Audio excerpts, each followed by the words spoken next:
All right, the passage that we're going to be dealing with today is found in Shemot, Exodus chapter 4, verses 24 through 26. And what I brought with me today is something that was written by, I believe he is a professor at Dallas Theological Seminary. It was written in 1996. And as I looked at the various things online, it was the most comprehensive and made the most sense. Most of the people basically just throw up their hands and go, I don't know. The original question that was submitted was in Exodus 4, 24 through 26, where it says that Adonai would have killed Moshe had it not been for Tzipporah circumcising one of their sons. Was that because of disobedience on Moshe's part, that the circumcision had not already been done before that point? Or was there something else going on, but the circumcision appeased Adonai's anger?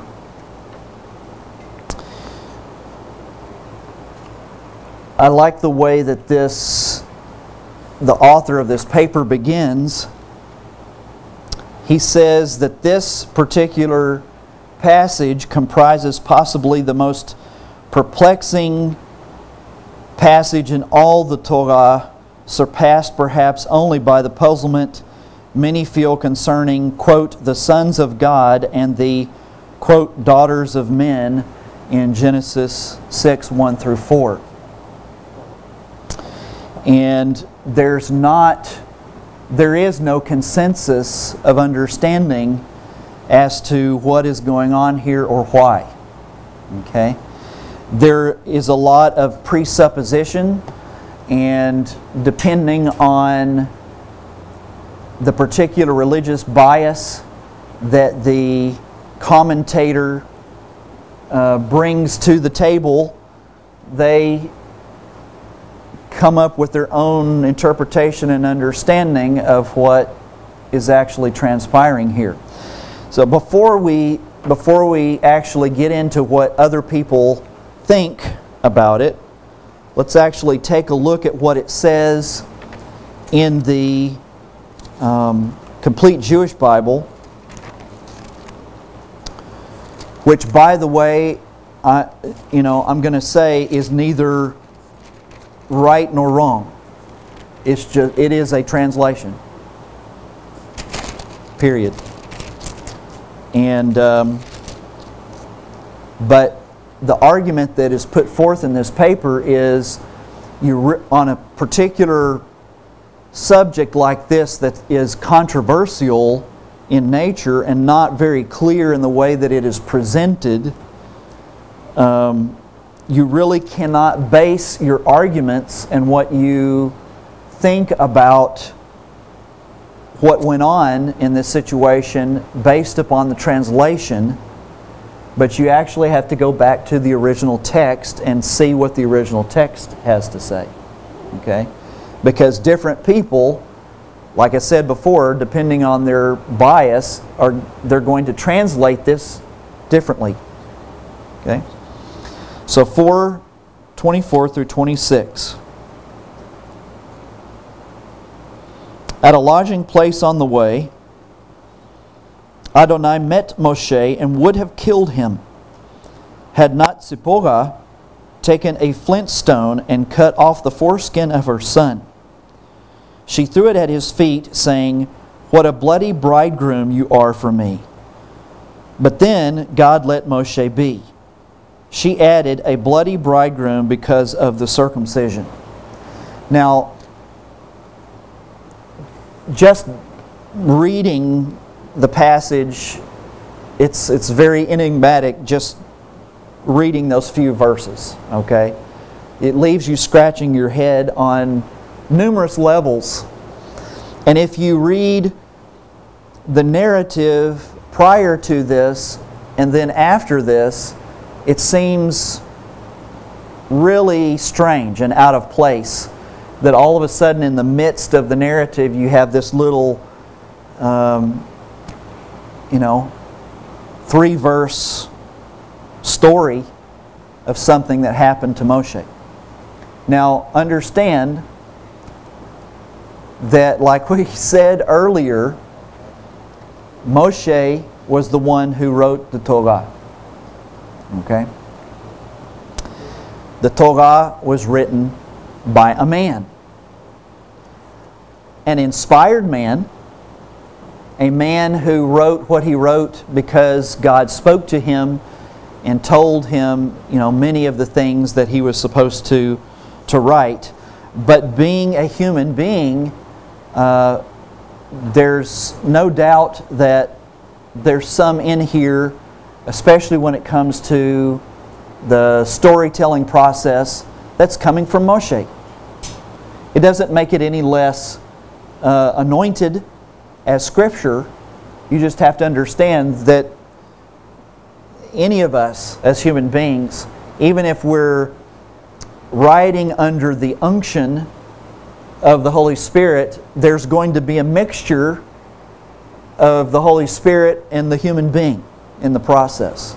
Okay? They suspect that the reason why these 3 verses tell the story in such an ambiguous way is because Moshe is actually embarrassed by the situation, and therefore doesn't put a whole lot of detail in this story. He puts the story in there, but it's like, oh, by the way, this happened, and okay, let's move on. But it's obviously a very significant happening if indeed God had intention to kill him. Okay? Now, before we go any further, I want to actually read out of here what the text actually says. Okay? There's a lot of assumptions in the translation about who is being talked about at what time in this, and you'll understand that the translators basically had to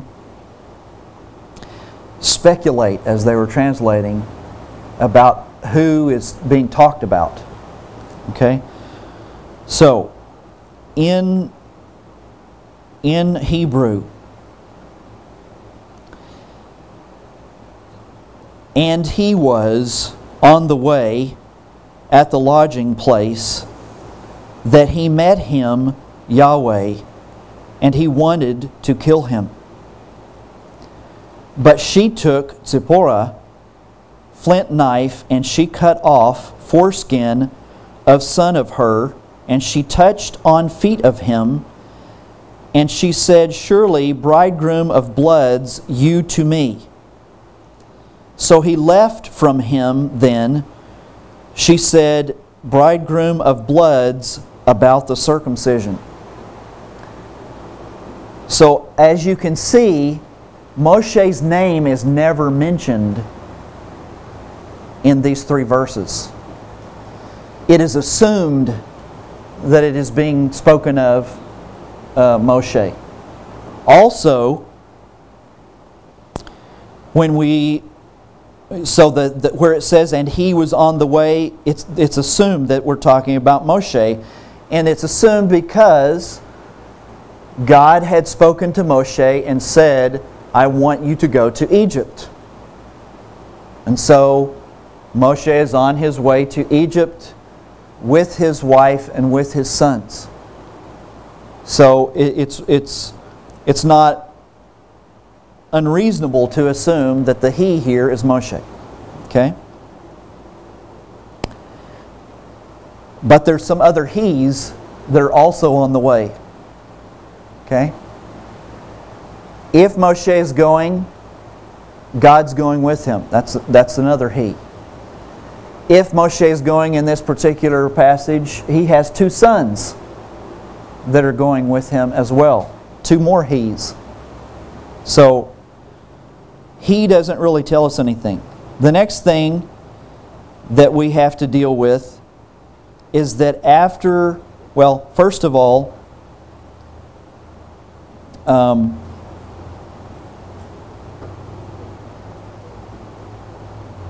let's see, let me find my place here again.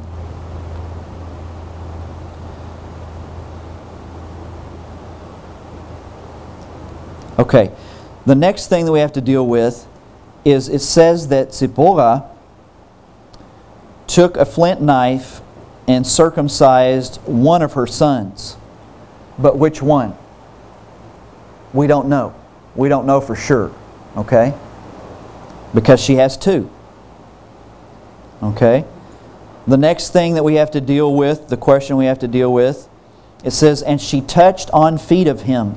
Who is the him that she touched? Whose feet was it that she touched with the foreskin? Okay? Who was it then, next, that she spoke to when she said,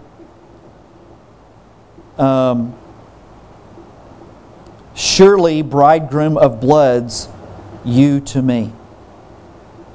And then again, bridegroom of bloods, about the circumcision. Okay? So these are all questions that have to be, or that everybody wants to have answers to. Okay? And how you answer these determines how the story goes, basically.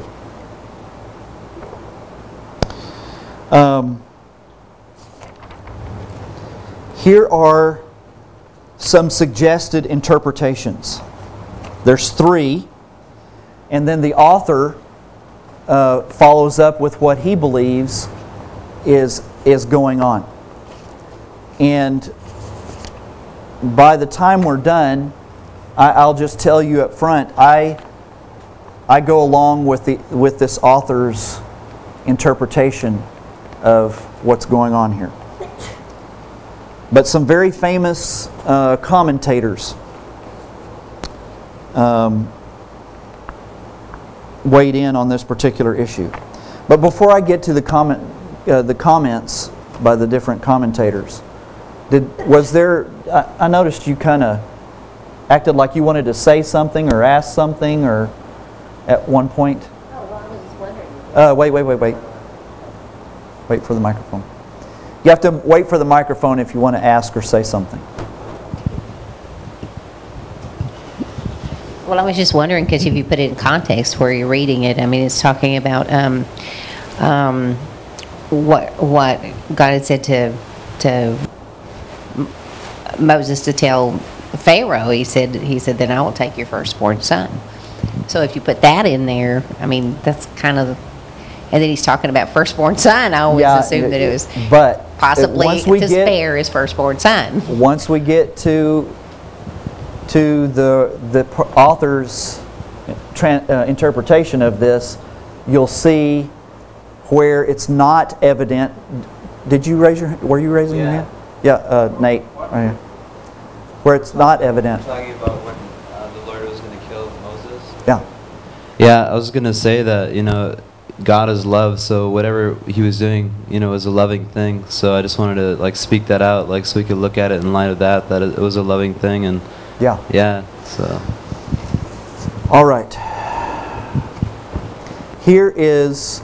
Did you have something to say? Why would anyone try to kill the Lord? Well, it's just not right. No, this is the Lord attempting to kill Moses. I thought Moshe was trying to kill him. No. My bad. All right. This comes from Brevard Child's commentary. And here's the way that he looks at it.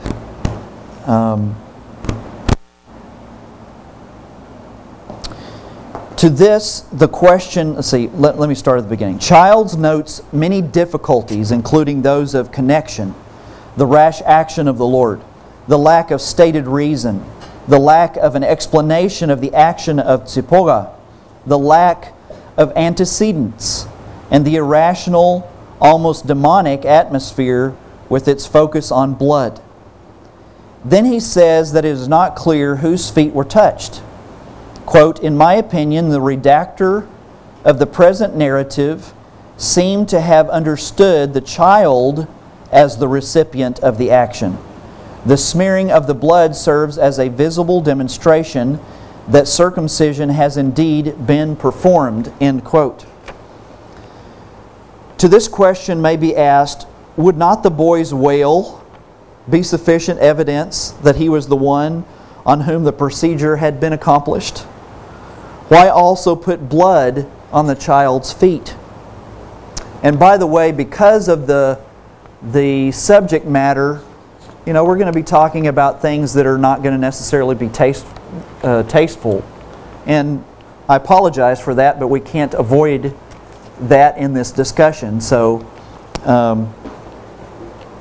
just bear with the discussion. This is wrestling with the text, and this is what the text says, so we have to wrestle with it, right? To whom were the words addressed? On the surface, they seem to apply neither to the child nor to Moses, and assuredly not to God. The frequent suggestion of translating the phrase on the basis of Arabic to mean the blood-circumcised one escapes some of the difficulties but cannot be sustained philologically or linguistically. Okay? Childs concludes that the story serves to dramatize the tremendous importance of circumcision. The implication is certainly that Moses was held culpable for its omission. Indeed, so serious was the offense as to have nearly cost him his life. When Tzipporah righted the omission, he was released. Thus, Childs suggests these points. 1, the child was circumcised by his mother because Moses did not do so. Number 2, the bloody foreskin was touched to the feet of the child to demonstrate that the circumcision was accomplished. 3, questions about Tzipporah's enigmatic words are unanswered. And 4, the meaning of the passage is to be found in the tremendous importance attached to circumcision and its role in the covenant of God and man. Okay, so that's the summation of what Childs' view of this passage meant. Next, he deals with Walter C. Kaiser Jr.'s view of this passage.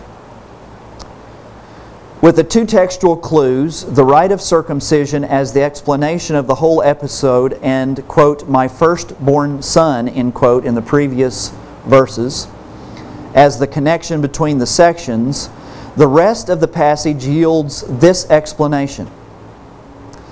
The Lord had attacked Moses as he was en route to accomplish the mission of God in Egypt. The nature of this nearly fatal experience is not known to us. Therefore, it does not figure in the interpretation.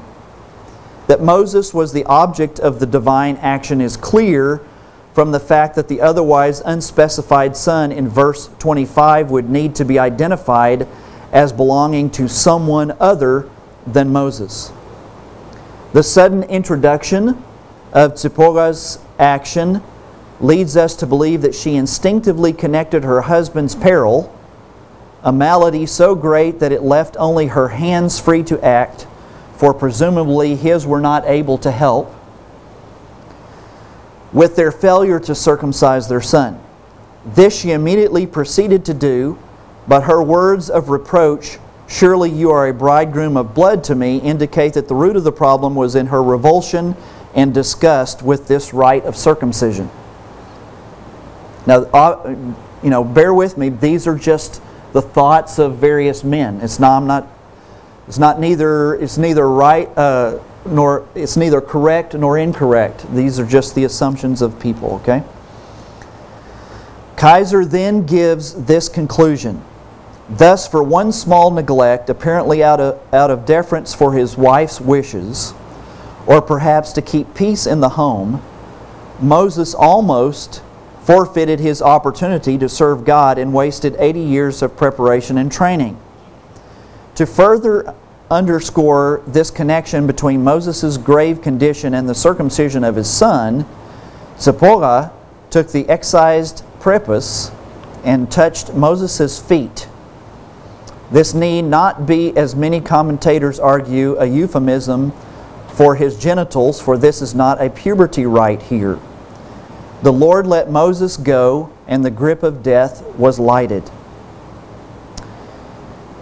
And then summation. These are the salient elements in Kaiser's presentation. 1, Moses was the one under God's action suffering from an unnamed illness that incapacitated him. Number 2, the child, presumably Gershom, which would be the eldest son, had not been circumcised, possibly the result of a family dispute. Number 3, Zipporah showed revulsion to the act of circumcision of her son, as seen in her words to Moses. Nevertheless, she acted to save Moses' life. And then number 4, one senses the homiletical point in Kaiser's last paragraph. What sadness if one were to lose a ministry for God just to keep peace in the home. Okay? Very different from the one previous to that, wasn't it? Here's yet another one. This is John I. Durham's view. Durham insists that the study should be, quote, of the passage as it stands in Exodus, and just as important where it stands in Exodus.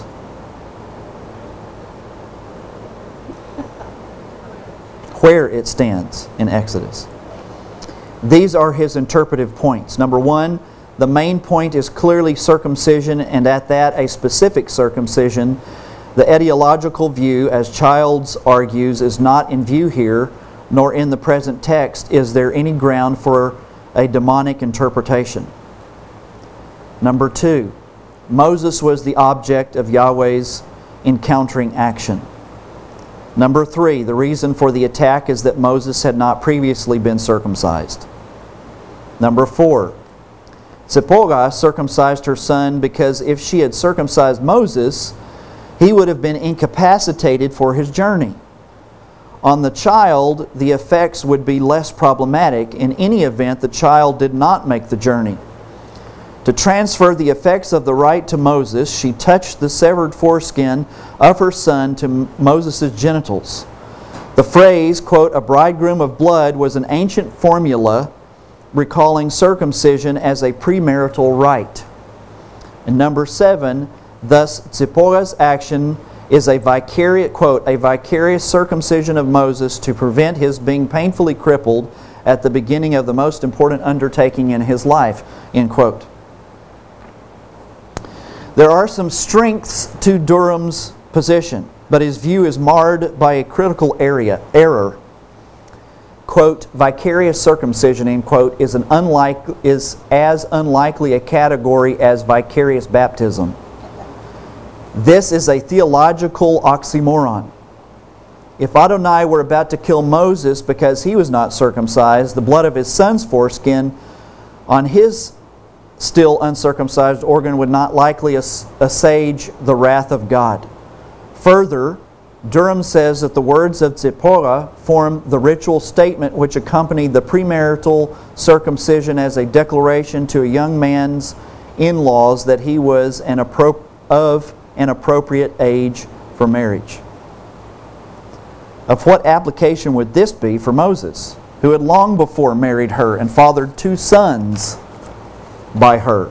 If circumcision were a necessity for marriage in her culture, and if Moses had not been circumcised as a baby in Egypt, surely Moses would have been circumcised by Yitro, her father, in the time-honored tradition of the Arabian and other peoples of this period.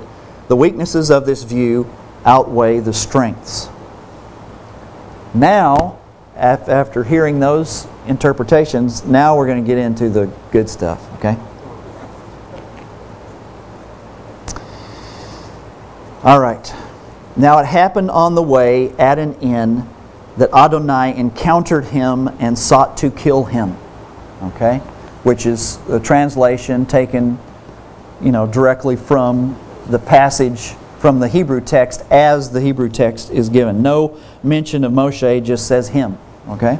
Adonai, is Adonai is it Yud-Heh-Vav-Heh? Yes, it is Yud-Heh-Vav-Heh. Yeah. All right. The him twice in verse 24 undoubtedly refers to Moshe. Is it possible that the delicate nature of the text led Moshe or another to refer to him obliquely? Moshe was on his way to Egypt as commissioned by Adonai. The strained interplay Moshe had with the Lord was behind him, which is referring to chapter 4, verses 1 through 17, where Moshe and God basically have an argument at the bush about Moshe being commissioned and sent. Okay, so that's behind them. They've resolved that. Okay, Adonai is clearly the subject of the verbs met. In Hebrew, it's pagash, which actually means to encounter. Okay, and sought to kill.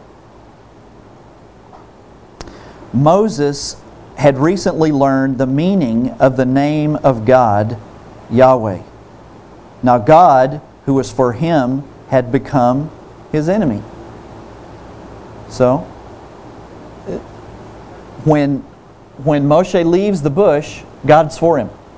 Okay? Leaves the bush on his way to Egypt.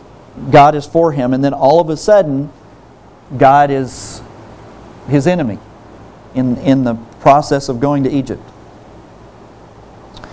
The verb encounter is minimized by many commentators. Cole says Moses was struck down by some dangerous sickness or other blow as the sign of God's displeasure. However, Hebrew has a clear way of speaking of physical illness or injury, and such phrases are not in this passage. The verb encounter is as significant in this passage as is the word son. Kaiser rightly sees son as the connecting link of this pericope. A pericope is a story, okay, basically contained within so many verses, the whole of the thought, okay. As the connecting link of this pericope with the preceding one in verse 23. Verse 23 is where it says, it identifies the son as firstborn, okay? So, Kaiser sees son as linked to the firstborn in verse 23 like you're talking about. But he strangely dismisses the link of encounter with the next pericope beginning in verse 27. Okay? Verse 27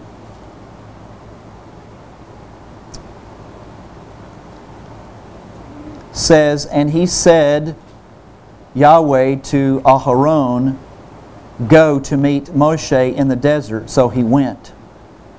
And he met him at mountain of the God, and he kissed on him." Okay? So Adonai encountered Moses to kill him. In the next unit, Aharon encountered Moses to embrace him. In both statements, the same word is used. Okay? That's significant. Pagash.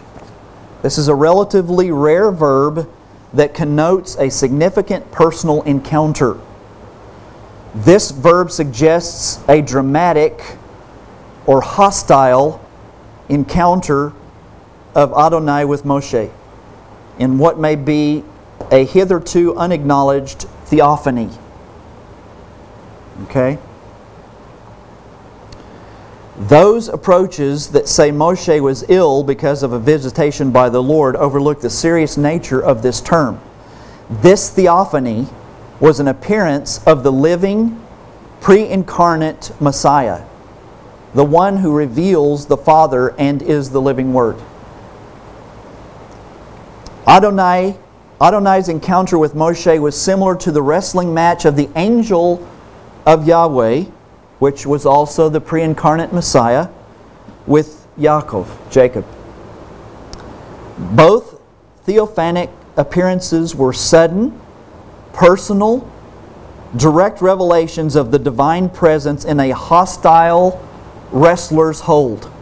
So basically the Hebrew word indicates that the pre-incarnate Messiah basically showed up and put Moshe in a chokehold. Okay? And is saying, I am going to kill you. All right?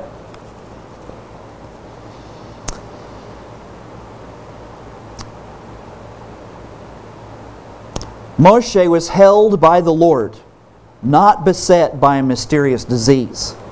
And then he was released. The word that is used in Hebrew means to be let go, released. Okay?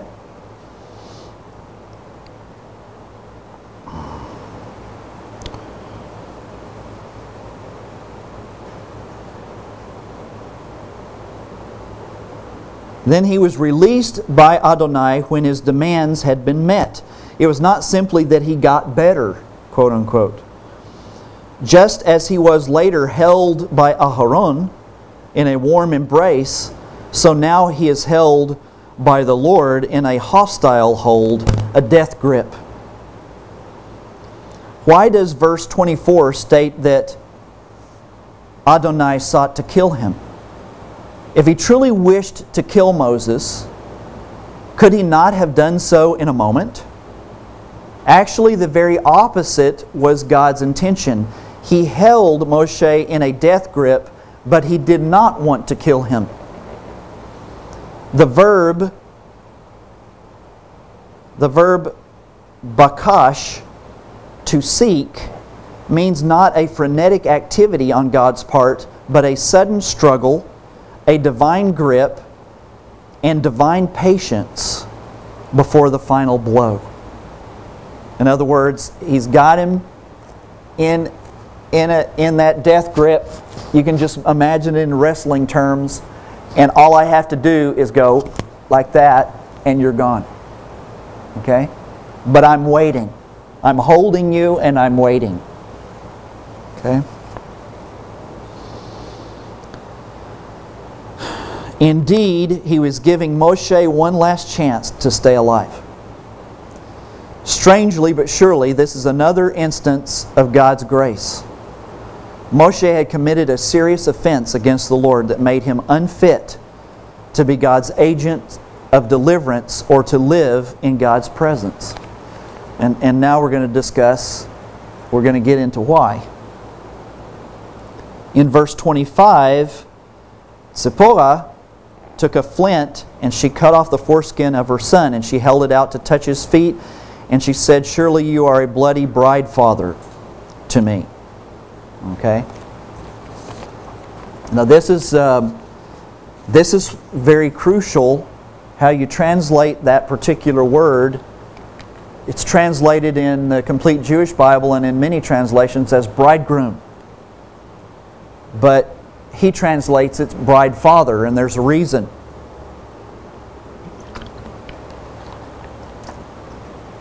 Crucial to the interpretation of this verse is the Lord's instruction regarding circumcision based on Genesis 17. Clearly, that passage says that each male child is to be circumcised on the 8th day of his life. Should that fail to be done, that one was to be cut off from Israel. He had broken covenant with Adonai. Moshe was guilty of not carrying out circumcision on his own family. Yet he was the one who was picked to lead the circumcised nation of Israel from Egypt to the promised land. The situation was simply intolerable. Quote, "But if Moshe was to carry out the divine commission with success, he must first of all prove himself to be a faithful servant of Yahweh in his own house." End quote. That is taken from C.F. Keel and F. Delitzsch, The Pentateuch, 3 volumes, biblical commentary on the Old Testament.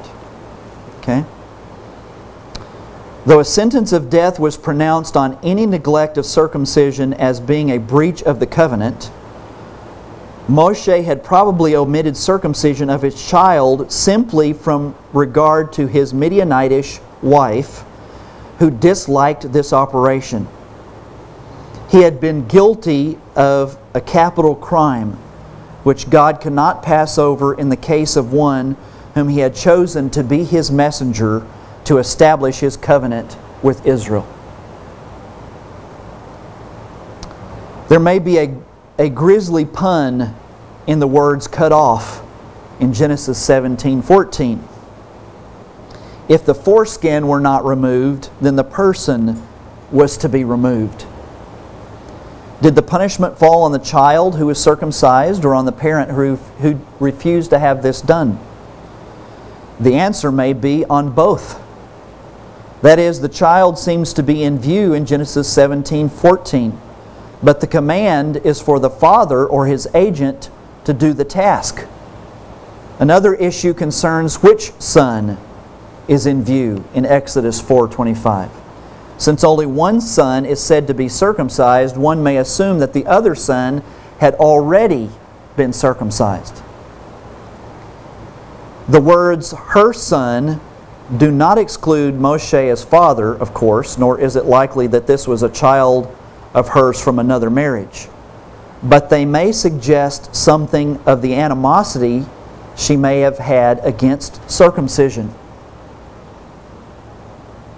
So you begin to see a picture being painted with this translation of the passage that is beginning to make some sense. Verse 26, "Then he released him.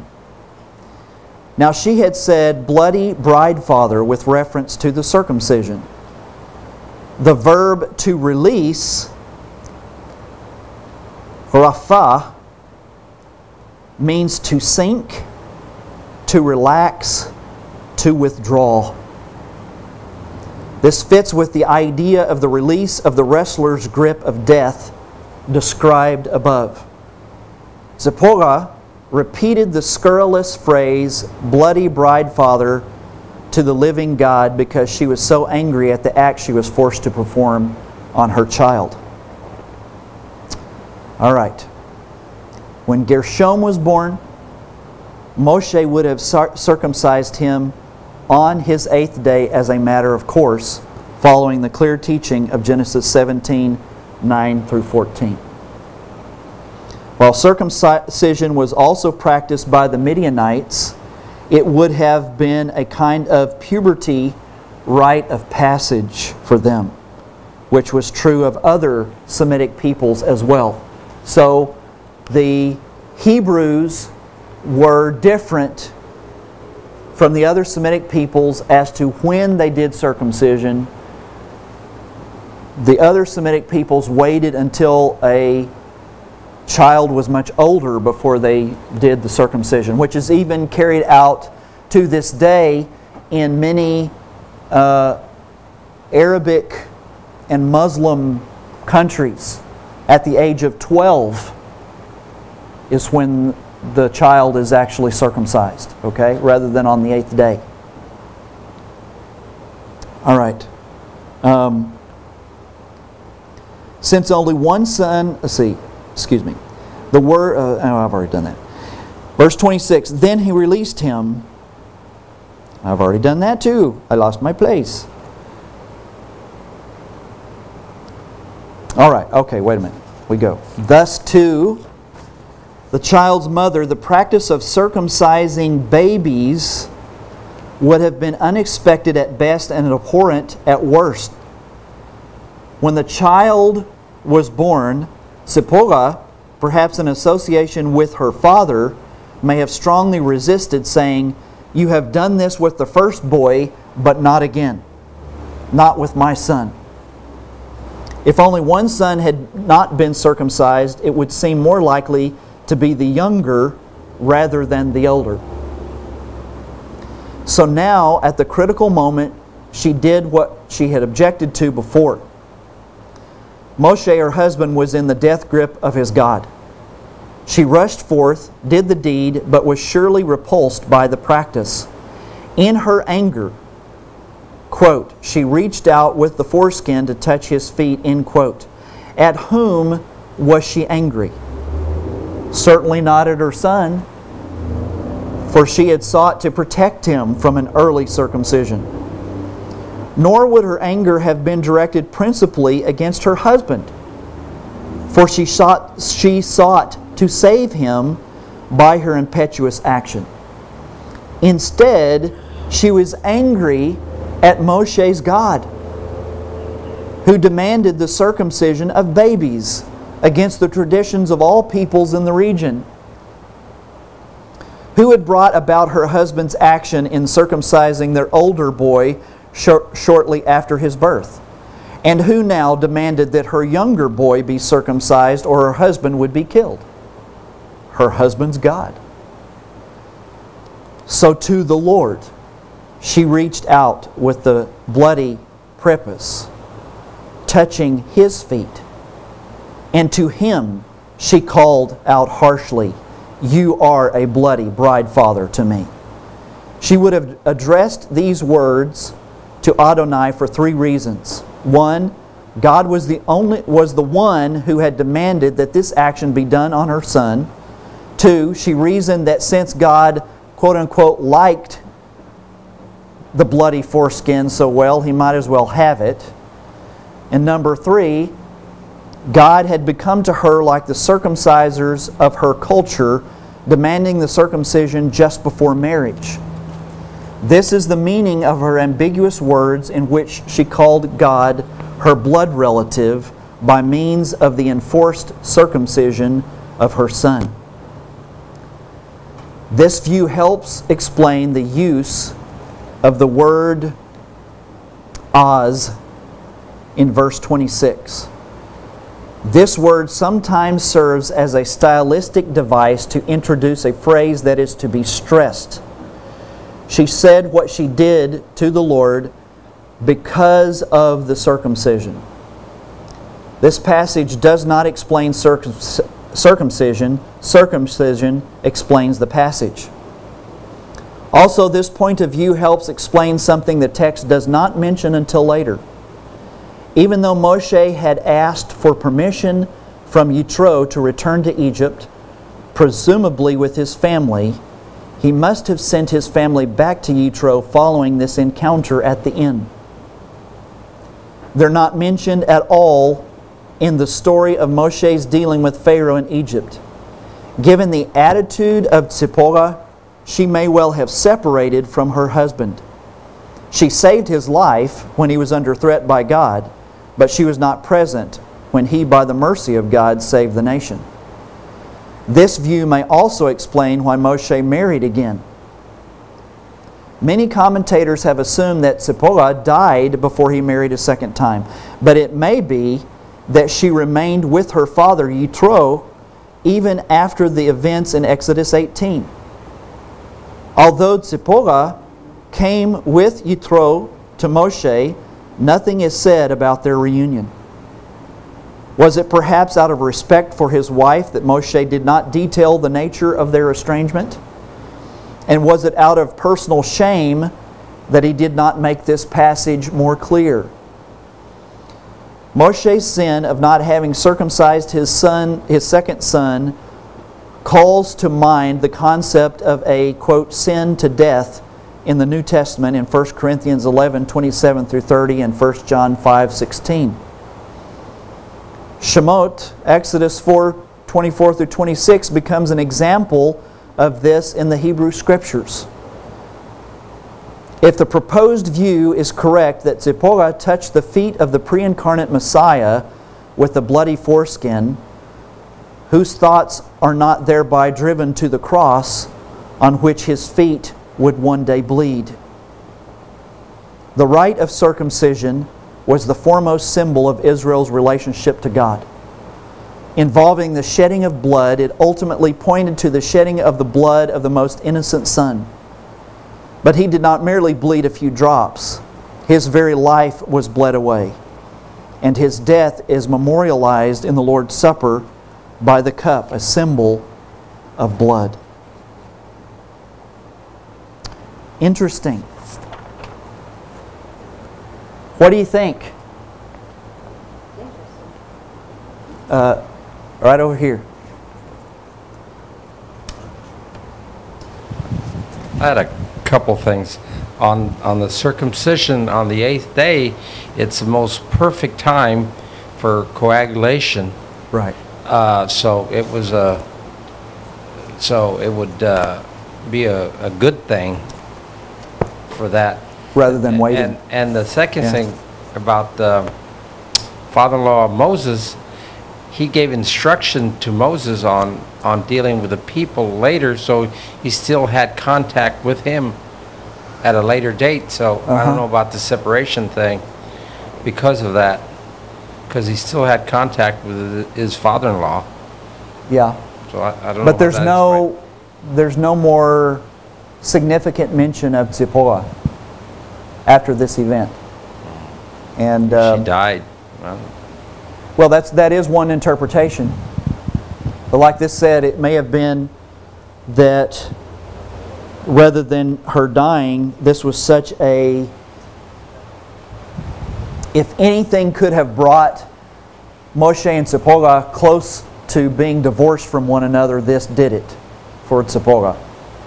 And therefore, she really didn't want to have anything to do with him anymore. So she might have lived out her life with her father.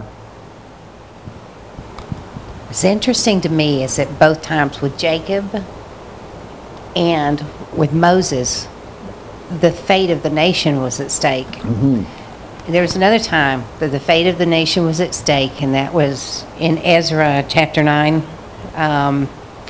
verse 1. It starts talking about how when he called the people and it was revealed to Ezra that the people of Israel had intermarried and they weren't supposed to. And it was a very, very, very big deal. And then they had to leave their wives, separate themselves from them, and those children. So it could be that this was something that God required of him in order to be and do what he needed to do to preserve the nation of Israel. So, I mean, it's kind of similar. I just read that this morning, and it just... You can understand the argument that is put forth. Here's Moshe, the one who is supposed to be, who's been called by God. Nathaniel, he's going to want to say something here in a moment. Called by God to lead the nation out of bondage into freedom, to actually become a nation, the nation of Israel. At this point in time, they're still just the people of Israel. No, I'm talking about Moshe. You can understand the argument that is made in this paper regarding Moshe being the leader. We know from the Scripture that leaders are held to a higher standard than everyone else. Okay? And if Moshe was supposed to be the example leading all of these people out of Egypt into their promise, then he needed to be compliant with God's commands. And God's command was, you are to circumcise your sons on the 8th day. Period. If you are a descendant of Abraham, Yitzchak, and Yaakov, you are to circumcise your son on the 8th day. And Moshe, not having done what he was supposed to do, was living in a place, in a position of disobedience before the Lord. How could he lead the people of Israel out in that state. He couldn't. And so God was basically, look, you were supposed to have taken care of this way back. And not only did you not do it back then, you still haven't done it. And therefore, what I have asked you to do is in jeopardy, and therefore I'm going to put you in a vice grip until you do what is right, what you're supposed to do. You know, a little to add to that, Aaron is a priesthood, and Moses married outside the faith, is what my wife said, and he did. Mm-hmm. And yeah, Midianite. And Moses' children are not the priest, and they can't be, because probably the circumcision and probably the influence of outside the faith Right. in there. So that's why it's not the Moses line priesthood, Right. I guess. Yeah, that's good. Huh?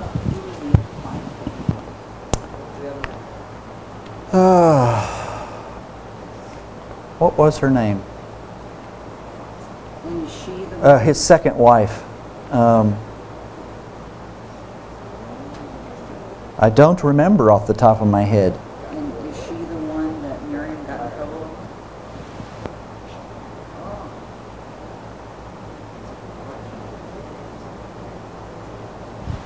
Follow the rules. Well, if it's just a question that we don't know the answer to, it's kind of a moot point to Well, talk about but it. it's good to have it on the recording, and the people that are listening or watching can do some research themselves. Okay. Basically, the name of the second wife that you were talking about, Yeah. and then What was the name of Moshe's second wife? what's the name of Moshe's second wife, and then the theory that Miriam ended up being leprous because of her and Aaron speaking against Moses' wife. And Right. so, which one would that have been? I have always assumed it was Which wife did they speak out? I've always assumed that it was Zipporah. Huh. And my I assumption, don't know that I necessarily assumed anything. I'd assumed it was Zipporah, and that it was, with what you're saying now, it would mean well, it would be like having a minister of a large congregation who's having family problems. I mean, you know, so there was actually valid reason for the questioning. The only thing is, God says, no, this is the guy I want, even if he is imperfect. Wasn't Moshe's second wife Ethiopian or? Yeah. So I had always heard that they were controversy. critical of his second wife because of the color of her skin, because she was Ethiopian. But that might not be the case. But that might be the color of the first wife's skin too.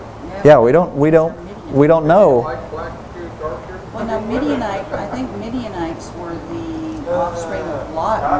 Oh,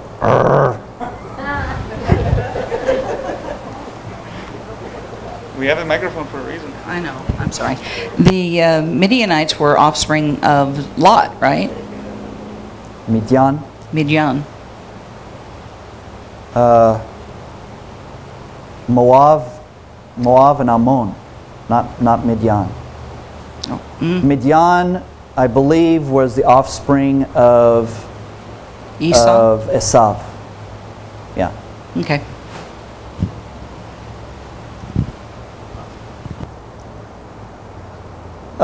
There was something else that I wanted to, it was like the footnotes that I wanted to read to you to give you more understanding about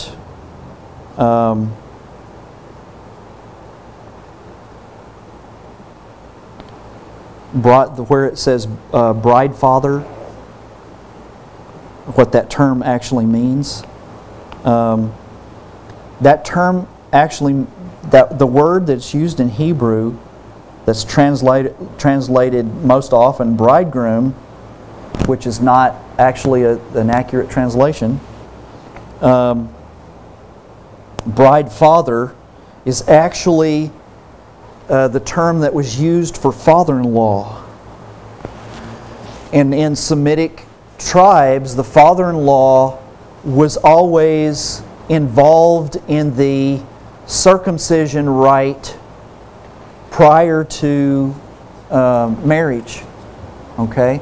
If the young man was not circumcised by the time it was time for him to be married, then the father of the bride would be involved in circumcising the young man to make him ready for marrying his daughter.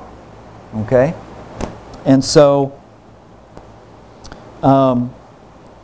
when Zipporah, if indeed she was speaking to the pre-incarnate Messiah, she was basically saying, you are playing the role of the father-in-law, the circumciser, in forcing this young man to be circumcised. That's why she used that particular term, and that lends support to the idea that she was addressing the pre-incarnate Messiah rather than either her son or Moshe. Okay? Yeah.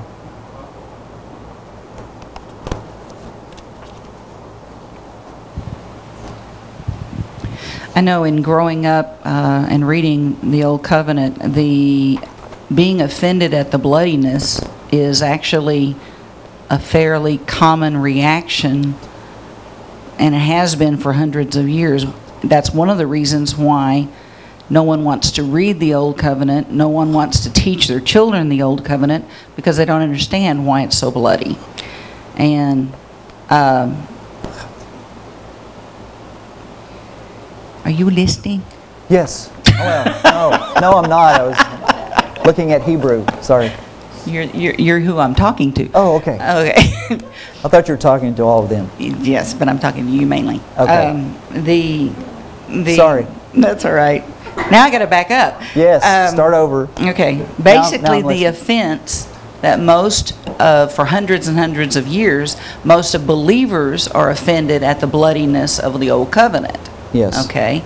And that's the reason they don't want to read it to their kids. They don't want to teach it because they don't understand how in the world could all of this blood and this trail of blood be significant in our lives now. And it's tidy to put all of that on the cross, and it's over with. Yeah, Jesus did all that, so let's not... And let's not even look at all this other stuff. Unfortunately, the foundation for what Yeshua did is in there. And I've wondered a lot about her circumcision as far as why that was necessary and why that was chosen. I mean, we're talking about communities that were killing their children. You know, somehow after Noah, some sort of perversion occurred to where you had 2/3 of humanity getting into the sacrificing of humans.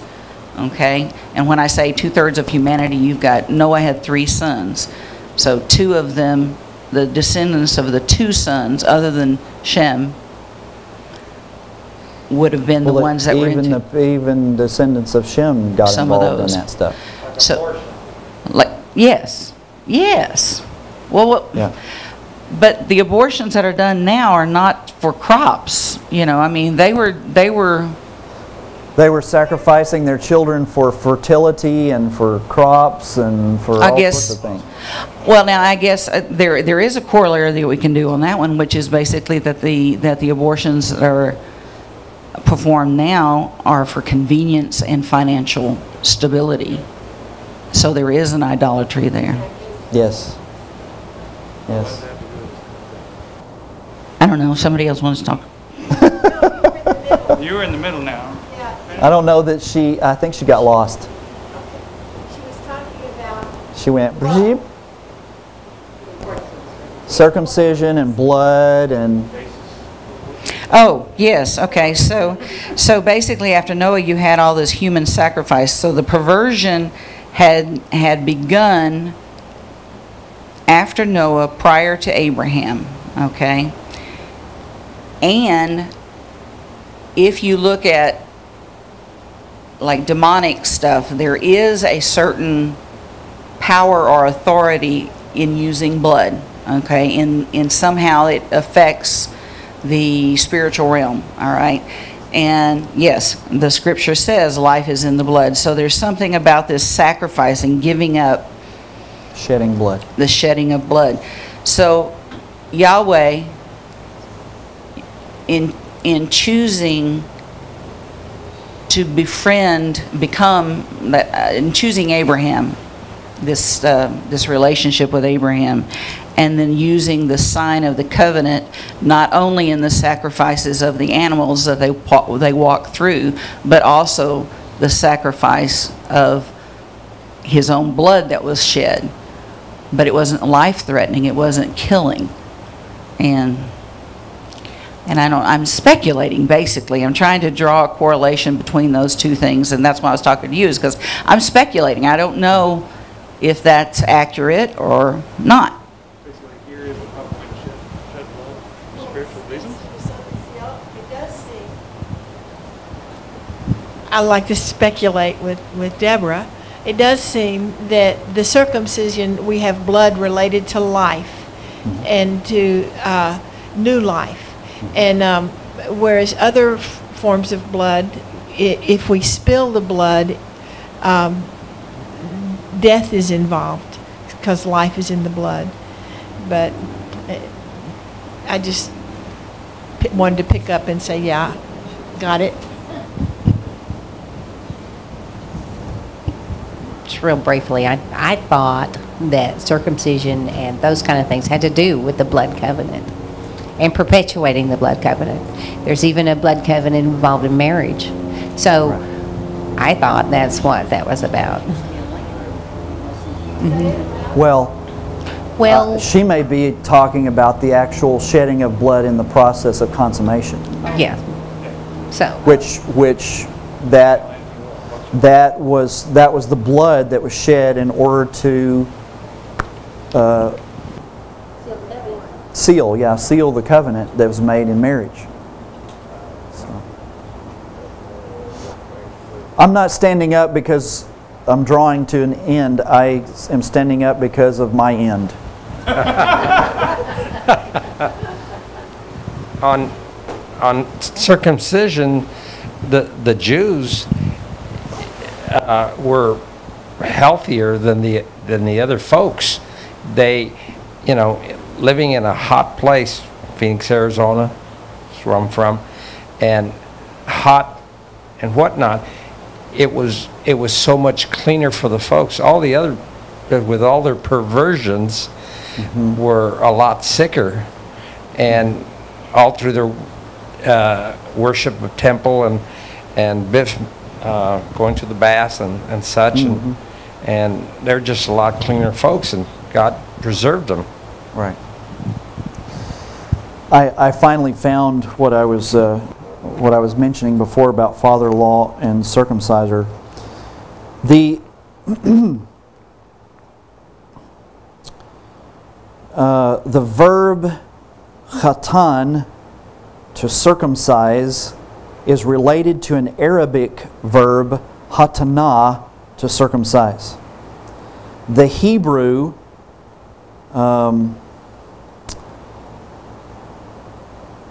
khitain, which means father-in-law, is related to the Arabic hatin, a circumciser. Okay? So we see this connection in the language between father-in-law and circumciser. And there's a reason for that connection, because it was part of the culture to actually for the father-in-law to be involved in the circumcision performed on young men just before marriage. that Hebrew word, chitain, is used of Yitro, Moshe's wife's father. Anyway, and it links it to other languages like Ugaritic. The related verb means to marry. So this is like something that spans across several different Semitic people groups and languages. Anyway, go ahead.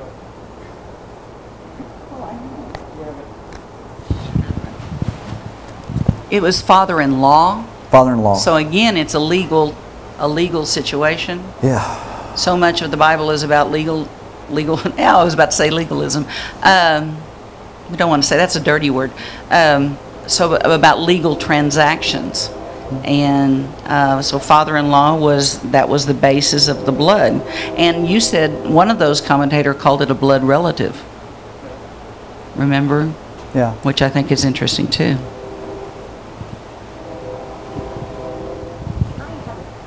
This is purely a question, okay? This is what? Purely a question. Purely a question. Because Is it I'm curious related? about something. Yes, it is. Okay. It's related to, what I was talking about in Ezra, and how, even the people came, and they were weeping and they were sorry, and they said, we've sinned against God. We've married these opposite. Well, I was thinking to myself, that was before the covenant with the nation, and Moses, this thing with Moses predated that. So there wasn't a law at the time of, Ezra? Of Moses about them marrying. Was there a law at the time of Moses about them marrying foreign? Yeah, Ezra was out. Oh, Ezra was after Moses, well after. What she's asking is, when Moshe married Zipporah, was Yes. there any prohibition at Was that there time prohibition? of marrying someone not part of your people? Yeah, And was there? yes, there was. There was, okay. Yeah. Just curious. Started out. Yeah.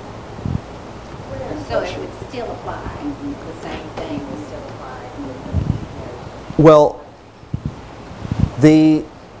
okay, I'm not going to be able to find it in here, but I'll have to take some time to find that for you. I can't do it right now. So. Giving the law, but it's still there. That's what she said before Moses. Before Har Sinai. Before Har Sinai. Okay. Sarah was upset that Esau did not marry his people, but then he would go out to Babylon. And they were mad at Esau because he did marry I just was reminded of Sarah, who was upset with Esau Yes. because of Esau's choice of who Marrying married. outside. Yeah. And even, dating all the way back to Abraham, when he is sending out his servant to get his son a wife, he says, don't take a wife from any of the peoples around here. You go back to my father's family. Okay? Huh? Abraham was living among the Canaanites, Yes. the people who whose sin was full before the Israelite nation was allowed to come in. But Abraham taking someone from his people was not taking someone from non-idolatrous worshipers of Jehovah, of Yahweh, but was taking someone who was who had the idols of their father and worshipers of the moon god. So that's strange. I'm just in this mood of speculation and wonder.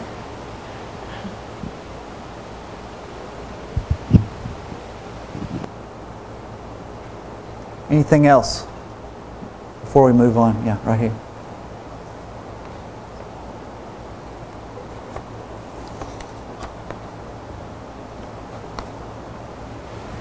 This is Kyle's question, not mine. This is Kyle's question. Right. Okay. he said a couple of weeks ago you were teaching on when the men went to war, and that they were able to take the woman as long as he brought her into the tent and then cut her hair. So Yeah. wouldn't that be how you would marry outside of the covenant of Jewish blood? Well, I guess that would be one method that you could use, but yeah, that particular situation was very different than just choosing somebody from another people group. That was a situation where these women were taken as spoil in war, and then the person says, I have more than just more feelings for them than them just being my slave. And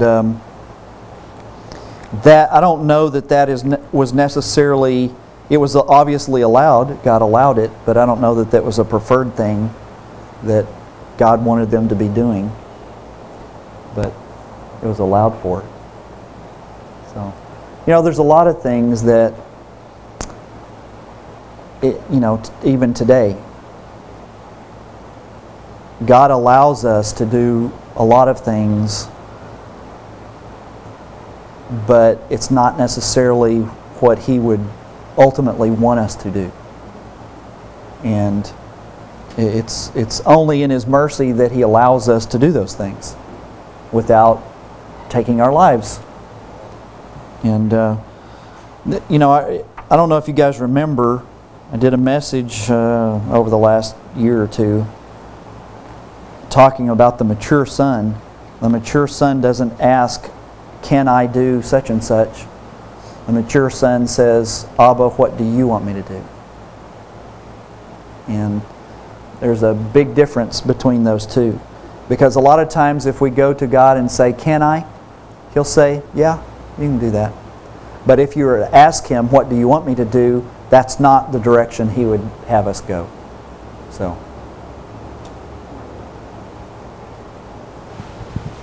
Oh, that's heavy. I just have one question about what you were asking, if there was a law before all this where they couldn't marry outside or whatever. But would Moses have known that, having been brought up in Pharaoh's household? He was brought up in... Here's the understanding that I have, okay? That a lot of what was canonized in the Torah already existed as an understanding amongst the people of Israel, and therefore would have been passed down orally from father to son throughout all the generations. Okay, the reason I say that, and the reason why others say that, is because there is indication in the language that's used in the Torah pre-Har Sinai, which is where everything is canonized, okay, that Abraham or Moshe or whoever it's talking about, it uses the terms, so Moshe kept all the law of God, or Abraham, obeyed the mitzvot of God, or whatever. Now this is pre-Har Sinai. So there is a belief and understanding that they had an understanding, a spiritual understanding of what was expected of them before it was ever canonized.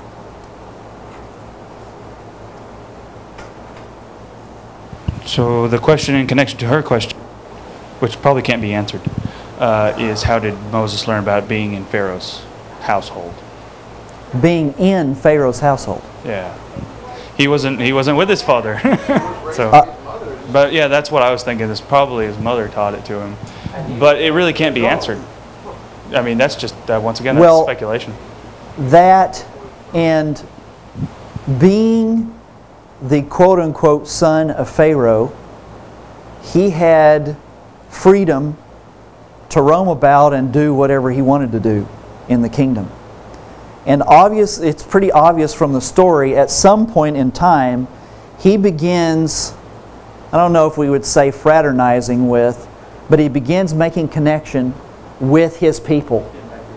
Yeah, getting back to His roots. And so they're probably, and the text doesn't tell us this, that's why we can't answer your question. But there probably was, over the years, some interchange between Him and the people from whom He came. And so, probably learned these things through the years. All right. Anything else before we call it quits?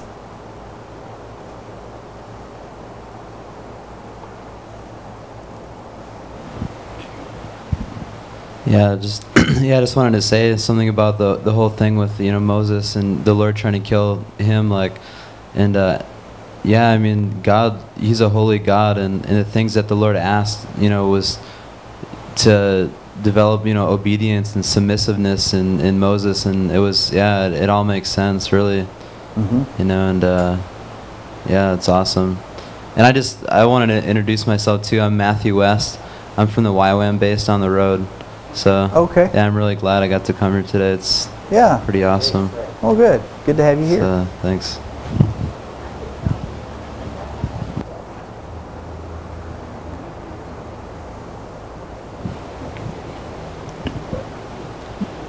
We, as the bride of Christ, know that in obedience under our Father, that He prepared our bridegroom in a sacrificial way to bring us into the fullness of relationship with Him. So just, bringing that a step further. You see obedience, you see submission to the Father, and you see His fulfillment of the covenant through the sacrifice. Yeah, that's right. The Lord bless you and keep you. The Lord make His face shine on you and be gracious to you. The Lord lift up His countenance upon you and give you peace. Yevarechek Adonai v'yishmarecha. Yair Adonai panav alecha v'yichunecha.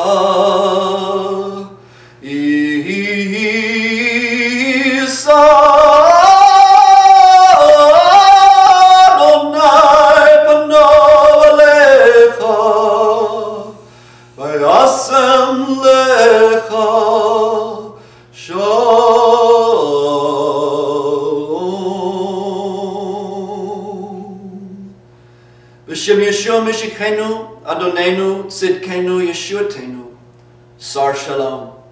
In the name of Yeshua, our Messiah, our Lord, our righteousness, our salvation, the Prince of Peace. Amen.